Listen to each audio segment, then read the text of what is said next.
Tarif BBM melejit, masyarakat terjepit dalam kondisi yang semakin sulit. Pada tanggal 3 September 2022, pemerintah resmi menaikkan harga BBM.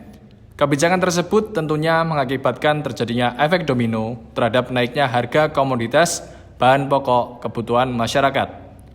Fakta kenaikan harga dan pencabutan subsidi BBM menyulut terjadinya gejolak di masyarakat. Kebijakan zalim ini menjadi perhatian serius bagi para ulama yang merupakan warasatul anbiya wal mursalin. Melalui Forum Komunikasi Ulama Jawa Tengah, diadakanlah Majelis Buhut Islamiyah sebagai wadah audiensi dengan para ulama aswaja membahas fikih BBM dan migas. Kemudian muncul pada pikiran kita, bagaimana mungkin BBM itu naik pada saat yang sama mata kita melihat. Mata kita membaca bahwa Indonesia adalah negara dengan kekayaan alam yang hampir semua ada di Indonesia, di mana itu disebut dengan sumber ekonomi primer (SEP). Salah satunya apa? Petroleum atau minyak bumi. Mengapa kita bisa mengatakan bahwa petroleum itu adalah Indonesia termasuk negara yang paling banyak mengandung kandungan petroleum? Karena banyak perusahaan multinational corporation itu datang ke Indonesia. Salah satu Chevron, yang kedua Total. Pada tahun 2011, kalau kita membuka data, ya, tahun yang lama ya, perbandingan antara produksi Chevron dengan produksi Pertamina itu 6 kali lipat dibanding produksi Pertamina per 3 bulan.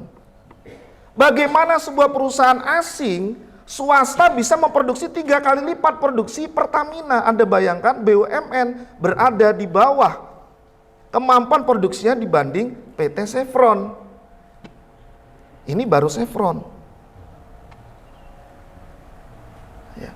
Ini data yang dikeluarkan oleh BP Migas. Ini menunjukkan bahwa negara tak berdaya di hadapan perusahaan asing di dalam pengelolaan sumber daya alam yang kita sebut dengan minyak dan gas. Apa yang menjadi kesepakatan besar dalam acara Majelis Buhut Ulama ini? Ya, kesepakatan yang akan kita raih dalam acara Majelis Buhut Islamiyah ini adalah bahwasanya kita punya satu pemikiran yang sama, bahwasanya sebuah kepengurusan BBM, ya, sebuah kepengurusan migas yang tidak baik, ya, akan menghasilkan sebuah kesengsaraan bagi rakyat, ya, atau bagi umat. Makanya kita punya satu kesepakatan tolak kenaikan BBM dan liberalisasi. Para ulama sekalian yang dimuliakan Allah Subhanahu wa taala, kalau kita melihat di APBN tahun 2022 sebenarnya kalau kita melihat subsidi untuk energi plus non energi itu jumlahnya adalah 208,9 triliun, bukan 500,2 triliun. Terus di dalam subsidi energi itu khususnya untuk BBM itu hanya diberikan alokasi 149,4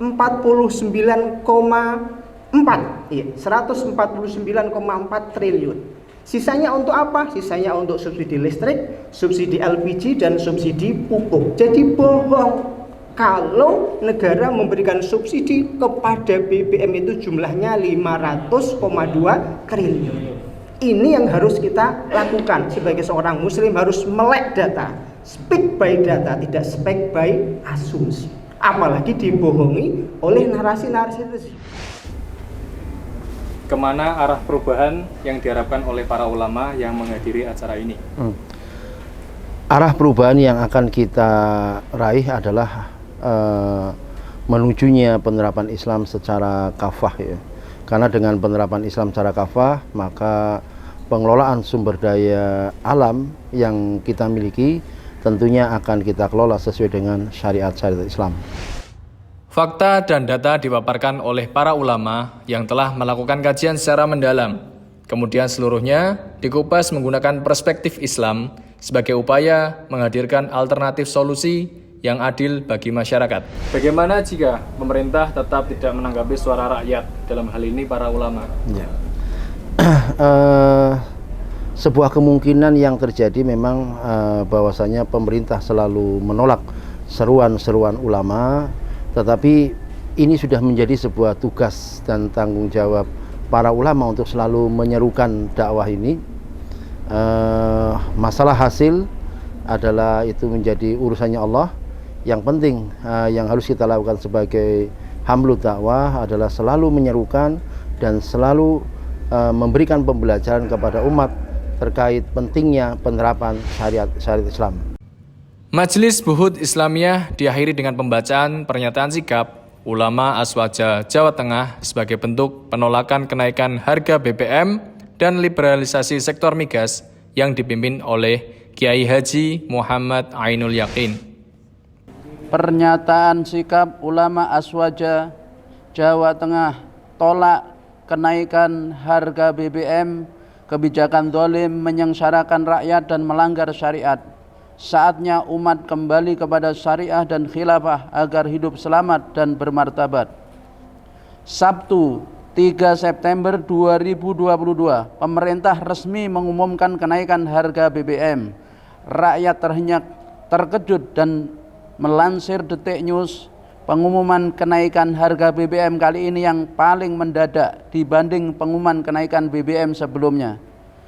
Pengumuman disampaikan pada pukul 13.30 waktu Indonesia bagian Barat dan berlaku 1 jam setelah pengumuman disampaikan alias pukul 14.30 waktu Indonesia bagian Barat. Jika ada kabar duka yang mendalam selain meninggalnya seseorang, maka kenaikan harga BBM menjadi kabar buruk pemicu gerakan masyarakat.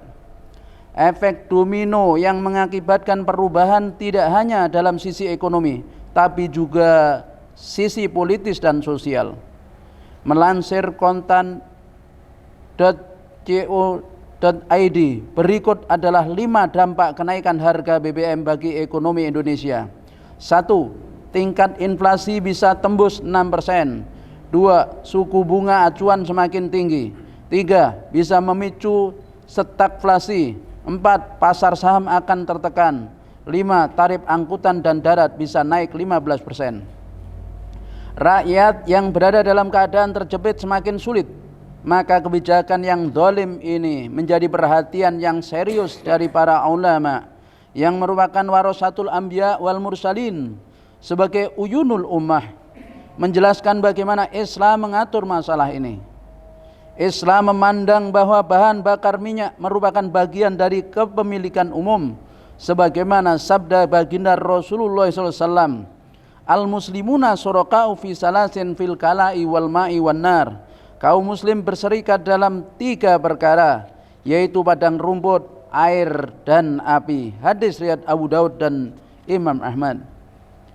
Ibnu Majah meriwayatkan dari Abdullah bin Sa'id, dari Abdullah bin Kirasi bin Qasyab As-Saibani, dari Al-A'wam bin Qasyab, dari Mujahid, dari Ibnu Abbas radhiyallahu anhu bahwa Rasulullah SAW bersabda, al-muslimu suraka'u fi thalathin fil ma'i wal kala'i wan nari wa thamanuhu haramun. Kaum muslim berserikat dalam 3 hal, air, padang rumput, dan api, dan harganya adalah haram. Maka barang-barang seperti ini menjadi hak seluruh rakyat yang pengelolaannya tidak distandarisasi atas hubungan jual dan beli, tapi atas hubungan riayah, yakni pelayanan. Ketika yang menjadi patokan adalah pelayanan atas hak, maka seharusnya tidak ada perhitungan untung dan rugi dalam hal ini. Untuk itu, sudah saatnya kaum muslimin kembali kepada Islam yang kafah dalam bingkai khilafah ala minhajin nubuwah. Berdasarkan kondisi yang sudah dipaparkan di atas, maka kami atas nama Forum Komunikasi Ulama Aswaja Jawa Tengah menyatakan sikap sebagai berikut. 1. Menolak kenaikan harga BBM yang berdampak pada sektor ekonomi dan sosial kemasyarakatan. Karena itu, menaikkan harga BBM adalah kebijakan zalim yang hanya akan menambah beban rakyat yang sudah sangat berat. Kebijakan ini juga akan menimbulkan efek domino bagi rakyat, seperti naiknya harga barang-barang khususnya sembako, meningkatnya angka pengangguran akibat PHK, dan meningkatnya angka kemiskinan di Indonesia.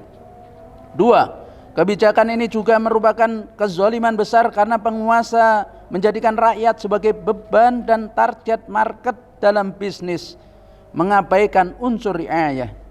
3. Menuntut pemerintah melakukan penghematan pada anggaran belanja negara dengan menghentikan proyek-proyek yang tidak berfaedah dan belum mendesak, bukan dengan menaikkan harga BBM yang akan berpengaruh langsung pada ekonomi rakyat kecil. 4. Menuntut pemerintah untuk menghentikan penerapan ideologi kapitalisme dan liberalisme, karena ideologi ini telah menjadikan pengurusan hajat hidup rakyat termasuk di dalamnya masalah BBM diserahkan kepada swasta bahkan asing melalui mekanisme pasar bebas. 5. Bahwa BBM dalam pandangan Islam adalah merupakan kepemilikan umum yang menjadi hak dari seluruh rakyat, maka pemanfaatan sepenuhnya untuk rakyat. Mengajak untuk mengembalikan semua pemeliharaan kepada aturan Islam yang kafah. 6. Menyerukan kepada umat khususnya penguasa untuk kembali kepada syariah Islam dalam mengelola energi yang akan menghasilkan ketahanan energi Indonesia dan tidak tergantung pada pasar global yang bebas yang akan menjadikan negeri ini yang unggul dan mandiri. 7. Mengajak kepada seluruh komponen masyarakat khususnya ulama sebagai warasatul anbiya wal mursalin agar menjadikan Islam kafah sebagai solusi semua permasalahan bangsa dan umat ini, serta mengajak semua komponen masyarakat dan ulama untuk memperjuangkan dan menegakkan Islam secara kafah dalam bingkai khilafah alamin haji nubuwah. Demikian pernyataan sikap ini dibuat kami atas nama ulama yang hadir dalam Majelis Bus Al-Islamiyah Forum Komunikasi Ulama Aswaja Jawa Tengah, Batang, 25 September 2022. Forum Komunikasi Ulama Aswaja Jawa Tengah. Takbir. Allahu Akbar. Takbir. Allahu Akbar. Takbir.